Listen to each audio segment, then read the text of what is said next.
90% holatlarda Cobalt xarid qilgan mijozlarimiz aynan shu xatoga yo'l qo'yishadi.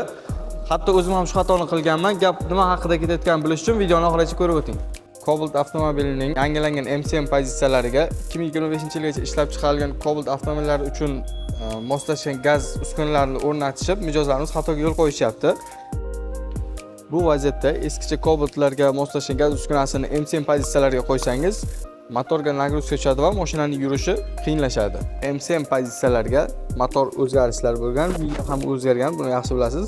Shuning uchun shu motorga moslashgan gaz uskunalarini o'rnatsangiz bo'ladi. Hatto o'zim ham shu xatoni qilganman. Mana hozirda o'sha eski variantdagi gaz uskunalarini yechib tashlab, yangi zavodskiy garantiya bo'yicha o'rnatyapmiz. Kimga shunaqa xizmatlar kerak bo'lsa, Drivers Village Surxondaryo filiali servisiga murojaat qilsangiz bo'ladi. Telefon raqamlarini qoldirib o'tamiz. Bemalol bog'lanib, batafsil ma'lumot olishingiz mumkin.